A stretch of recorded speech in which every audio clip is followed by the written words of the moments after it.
پاکستان کی supreme court نے قرار دیا ہے قوانین مفرور شہری کو الیکشن میں حصہ لینے سے نہیں روکتے۔ جمعے کو تحریک انصاف یعنی پی ٹی آئی کے رہنما عمر اسلم کے کاغذات نامزدگی مسترد ہونے کے خلاف اپیل کی سماعت کرتے ہوئے سپریم کورٹ کے بینچ نے اس معاملے پر دلائل سنے۔ عدالت نے عمر اسلم کو انتخابات میں حصہ لینے کی اجازت دیتے ہوئے کہا کہ مفرور ہونے کی بنیاد پر کسی کو الیکشن لڑنے سے نہیں روکا جا سکتا۔ پی ٹی آئی کے رہنما عمر اسلم کے 9 مئی کے مقدمات میں مفرور ہونے کی بنیاد پر کاغذات نامزدگی مسترد کیے گئے تھے۔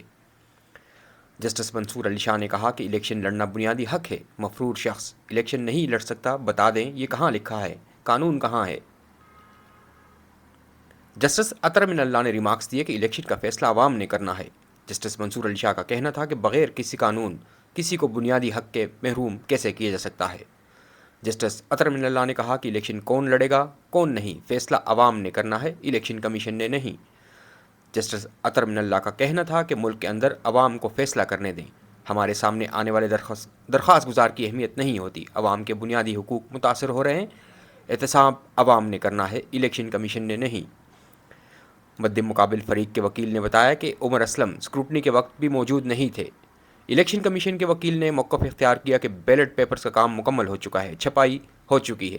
جسٹس اطہر من اللہ نے کہا کہ عدالتی فیصلے پر عمل کرنا الیکشن کمیشن کی بنیادی ذمہ داری ہے۔ عمر اسلم NA 87 خوشاب سے انتخابات میں حصہ لے رہے ہیں۔ جسٹس منصور علی شاہ نے اس بینچ کی سربراہی کی جس نے یہ فیصلہ دیا۔ دریا ساں سپریم کورٹ نے پی ٹی آئی کے رہنما طاہر صادق کو بھی انتخابات لڑنے کی اجازت دے دی۔ طاہر صادق NA 49 اٹک سے کاغذات نامزدگی جمع کرا رکھے ہیں اور وہ وہاں سے الیکشن میں حصہ لے رہے ہیں۔ طاہر صادق نے لاہور ہائی کورٹ کے فیصلے کے خلاف سپریم کورٹ سے رجوع کیا تھا۔ لاہور ہائی کورٹ نے طاہر صادق کے کاغذات نامزدگی مسترد کر دیے تھے۔ اس بینچ کی سربراہی بھی جسٹس منصور علی شاہ نے کی۔ دوسری جانب ایک اور مقدمے میں عدالت نے الیکشن ٹریبونل اور ریٹرننگ افسر کا فیصلہ برقرار رکھا۔ یہ کیس تھا صوبائی اسمبلی کا۔ پنجاب کی صوبائی اسمبلی PP-19 سے پی ٹی آئی کے رہنما عارف عباسی کے کاغذات نامزدگی بالآخر سپریم کورٹ سے بھی مسترد ہو گئے۔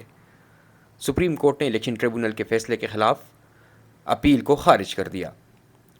درخواست گزار نے 2 فوجداری مقدمات ہونے کے باوجود ضمانت کے لیے کسی عدالت سے رجوع نہیں کیا تھا، یہ سپریم کورٹ نے اپنے آج کے فیصلے میں لکھا ہے۔ درخواست گزار عارف عباسی نے اپنے کاغذات نامزدگی میں ان دونوں مقدمات کا بھی ذکر نہیں کیا جو ان کے خلاف درج کیے گئے۔ ریٹرننگ افسر نے ان کے بیٹے کی لندن میں موجود جائیدادوں کا پوچھا، اس کا بھی جواب نہیں دیا گیا۔ یہ فیصلہ چیف جسٹس قاضی فائز عیسیٰ کی سربراہی میں 3 رکنی بینچ نے سماعت کر کے سنایا۔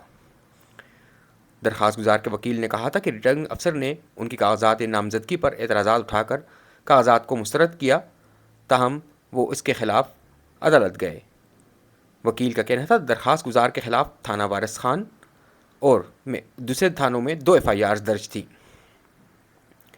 چیف جسٹس نے ان سے کہا کہ آپ دستاویزات ہی پڑھ کر نہیں آئے، وکیل کو اگر کیس چلانا ہو تو پہلے مکمل حقائق بتائیں۔ جس شخص کے خلاف 2 فوجداری FIRs درج ہوں وہ پورے شہر میں گھوم رہا ہے، یہ کہنا تھا جسٹس محمد علی مظہر کا۔ انہوں نے یہ بھی پوچھا کہ ضمانت کے لیے ٹرائل کورٹ جانے میں آپ کو کیا مسئلہ تھا؟ چیف جسٹس نے کہا کہ گزشتہ روز بھی ہمارے پاس ایک کیس آیا تھا مگر انہوں نے ضمانت لی تھی۔ آپ درخواست دیتے ہیں تو ہم فوراً سماعت کے لیے مقرر کر دیتے ہیں مگر تیاری تو کر کے آئیں۔ جسٹس محمد علی مظہر نے کہا کہ آپ نے کاغذات نامزدگی میں فوجداری مقدمات کا تذکرہ ہی نہیں کیا۔ وکیل عبدالرازق نے کہا کہ انہوں نے اپنے بیان حلفی میں دونوں مقدمات کا بتا دیا تھا۔ چیف جسٹس نے کہا کہ آپ سچ بولنے کے لیے تیار نہیں تو عدالت کیا کر سکتی ہے؟